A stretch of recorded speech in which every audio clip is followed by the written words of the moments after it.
Hi everyone, the channel Easy Lecture welcomes you.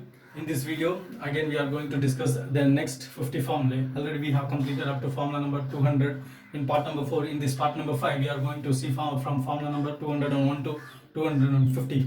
Without wasting much time, let us enter directly into the video.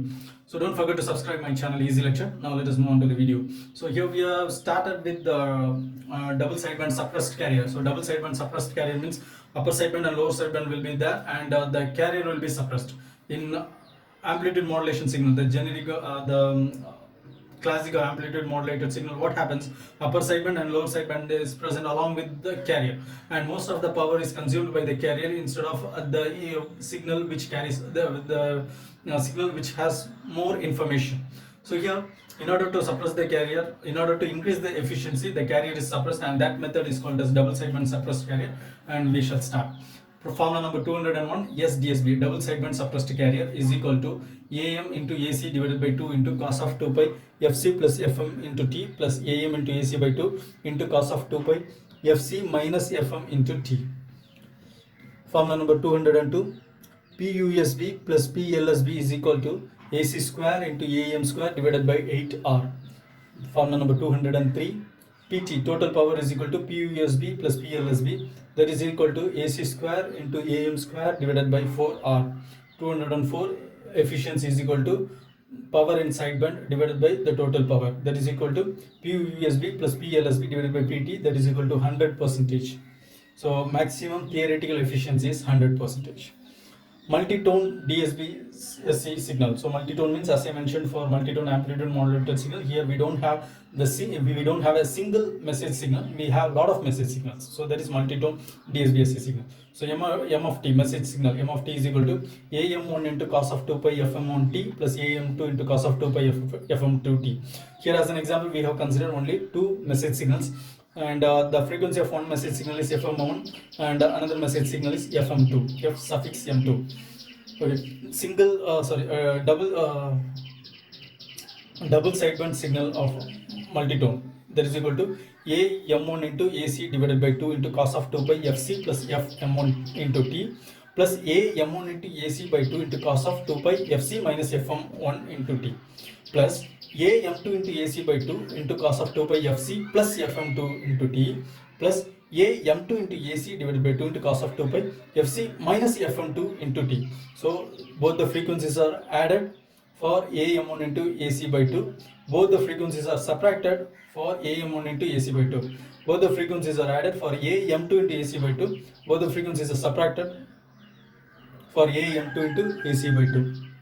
Okay. Then formula number 207, bandwidth equal to 2 F max. Okay. 2 times the maximum, the signal, the message signal which has the maximum frequency. 208, frequency component equal to FC plus FM1, FC minus FM1, FC plus FM2, FC minus FM2. If we have message signal 3, then another components are also involved, FC plus FM3, FC minus FM3, like that it goes on. Okay. Now single sideband suppressed carrier. Again, the efficiency can be improved and the bandwidth can be efficiently used by using single sideband suppressed carrier, in which one sideband and one carrier are suppressed, and we will be transmitting only a single sideband. So not transmitting, will be detecting. Okay, so single sideband suppressed carrier, single sideband suppressed carrier is equal to AC into AM divided by 2 into cos of 2 pi FC plus or minus FMT. Okay, so plus or minus, either FC plus FM or FC minus FM. So if we obtain FC plus FM, that means FC minus FM is suppressed. If you use FC minus FM, that means FC plus FM is suppressed. So one sideband is suppressed. Okay, single sideband suppressed carrier signal is equal to AC into AM divided by 2 into cos of 2 pi FC into cos of 2 pi FMT minus or plus into AC into AM by 2 sin 2 pi FCT sin 2 pi FMT. Here we are using the formula cos of A plus B and also cos of A minus B. So cos of A plus B means cos A cos B minus sin A sin B. Cos of A minus B means cos A cos B plus sin A sin B. So that is what we have used here.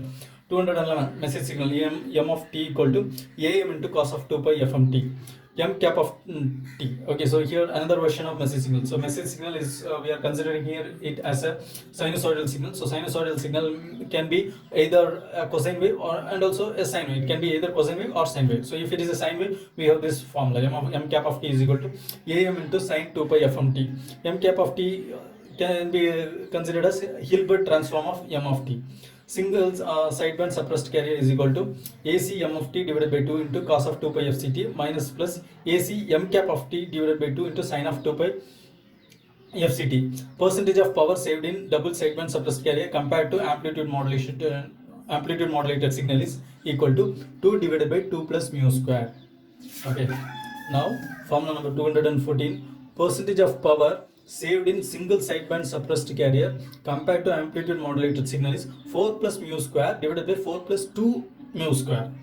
Now angle modulation. Angle modulation can be classified into two types. One is phase modulation, another one is frequency modulation. Now let us move on. Angle modulation, formula number 215. S of t is equal to AC into cos theta I of t. Phase modulation. If it is a phase modulation version of angle modulated signal, then carrier before modulation is AC cos 2 pi fct. Carrier after modulation is AC cos 2 pi fct plus pi of t. Okay, so there is a change in its phase. Okay, so modulation means any parameter of carrier signal is varied according to the strength of message signal. If amplitude is varied, we call it as amplitude modulated signal. Here phase is varying. Okay, there is a change in phase, and so it becomes phase modulation signal. Pi of t is equal to kp into m of t, where kp is phase sensitivity. That means how much phase shift occur in carrier signal at 1 volt. So that is phase sensitivity, that is denoted by kp. Okay, so pi of t is equal to kp into m of t. Frequency modulation. So for frequency modulation, frequency of carrier before modulation is fc. Okay, frequency of carrier after modulation fi equal to fc plus kf into m of t, where kf is the frequency sensitivity. That means how much frequency shift occur for carrier signal at 1 volt. So that is kf, frequency sensitivity.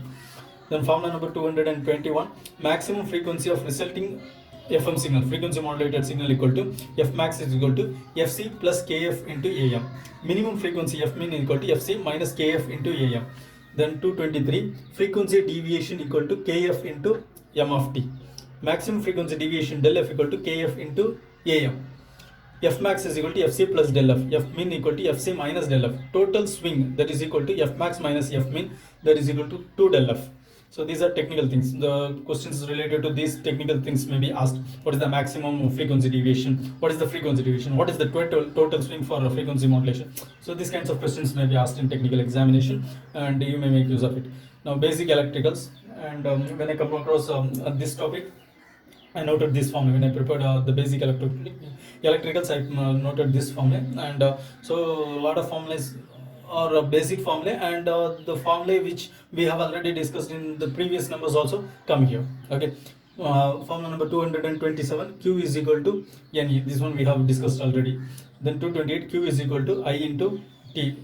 I is equal to Q by T. So current is rate of change of charge. Okay, ampere is equal to coulomb per second. So unit of current is ampere, unit of charge is coulomb, unit of time is second. So with this we have got this formula.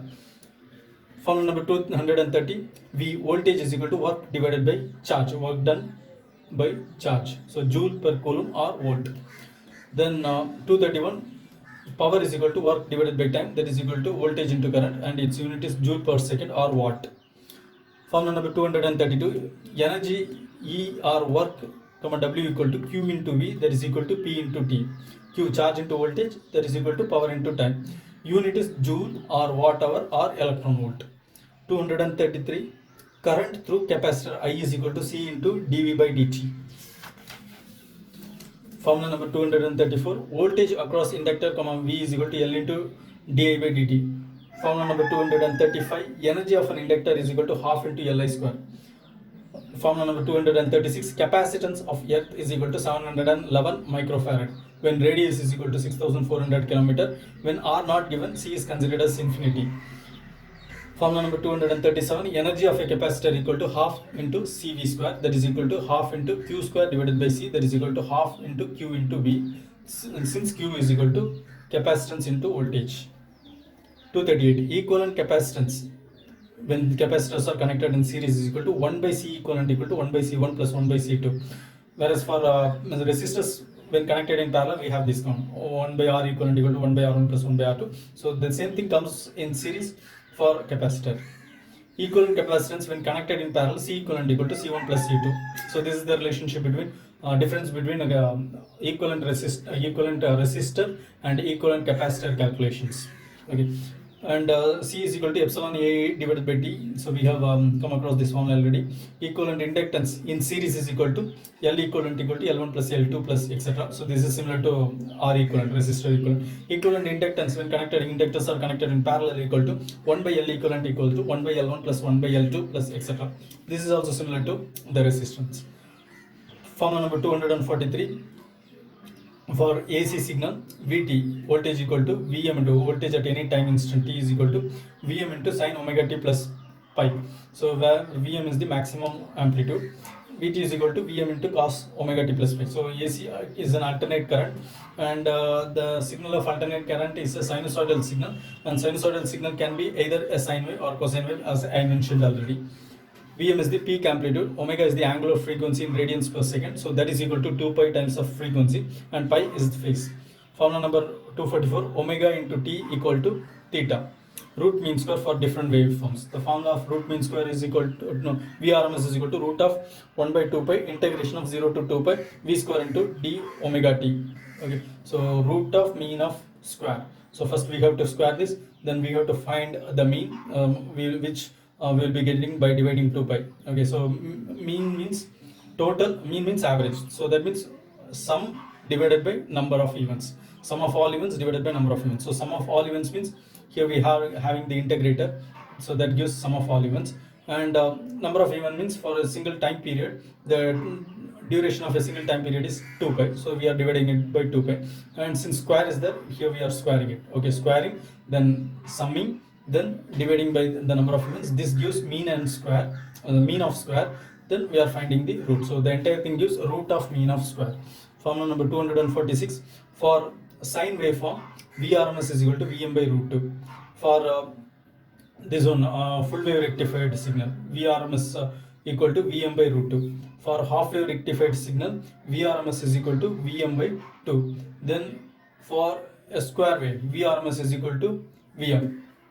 Then for this kind of square wave which doesn't have any value in the negative direction, we have Vrms is equal to Vm by root 2. So this is the difference between these two things which should be noted. Okay, so with this we are completing 50th formula of this part. So I am winding up this video. Meet you again in another video in which the next 50 formula will be discussed from 251 to 300. So meet you again. Until then, bye. Thank you.